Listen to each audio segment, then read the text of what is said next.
আজি আমি সকলোৱে জানো যে আমাৰ নিউজ পেপাৰ দিৱস আৰু আজিৰ দিনত প্ৰিণ্ট মিডিয়া বা আমি যি বাতৰি কাকতৰ কথা কওঁ এই বাতৰি কাকতৰ কিমানে পঢ়ে কিমান প্ৰচলন হয় কিমান কি কৰে এই বিষয়ে যথেষ্ট সন্দেহজনক। আমাৰ গহপুৰ সমষ্টিৰ স্থানীয় আমাৰ সকলোৰে পৰিচিত শ্ৰী নগেন শইকীয়াদেৱ বহু পুৰণি এজন সাংবাদিক।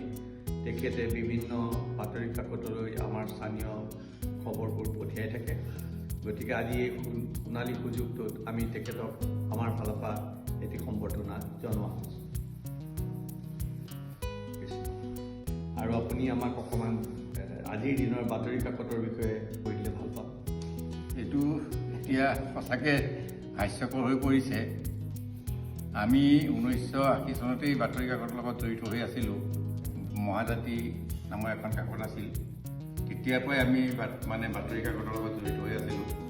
আমি বাতৰি কাকতৰ নিউজটো পাবৰ কাৰণে ৰাইজে আমাক এনেকুৱা দিগদাৰ লগাইছিলে, আমি তেতিয়া কিন্তু তাৎক্ষণিকভাৱে আমি বাতৰিটো উলিয়াই দিব নোৱাৰোঁ। আমি হয় কুৰিয়াৰত পঠাব লাগিব, নহয় ডাকত পঠাব লাগিছিলে। তেনেকুৱা পৰিৱেশতে আমি বাতৰি কৰিছিলোঁ।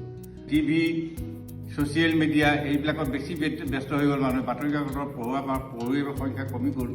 তাৰ কাৰণে এতিয়া হৈছে আমি বাতৰি কাকতৰ কাৰণে ইমান মানুহে আমাক হাবিয়াসো নকৰে। হ'লেও প্ৰচলনটো আছে, কম হ'লেও আমাৰ বাতৰি কাকতৰ প্ৰচলনটো ভাল আছে, এতিয়াও চলি আছে, ধুনীয়াকৈ চলি আছে। আজি অসমত কেইবাখনো কাকত অসমত চলি আছে, মাৰ পৰা নাই নমৰো। যিমান টিভি চাওক, যিমান ছ'চিয়েল মিডিয়া চাওক, যি হ'লেও বাতৰি কাকতখন ৰাতিপুৱা খাওঁতে চাহ খাওঁতে বাতৰি কাকতখন মানুহক লাগিবই। গতিকে বাতৰি কাকতৰ প্ৰচলনটো আছে, একেবাৰে নাই বুলি নহয়। আৰু আপোনালোকক জনাই সুখী হৈছোঁ যে আমাৰ মাননীয় নগেন শইকীয়াদেৱ বাৰ্তাজীৱী সংঘৰ তেখেতসকলৰ জাৰ্ণালিষ্টসকলৰ যি এটা সংঘ আছে, সেই সংঘৰ কেইবাটাও জিলাৰ সভাপতিও আছিলোঁ, ৰাজ্যতো আছিলোঁ।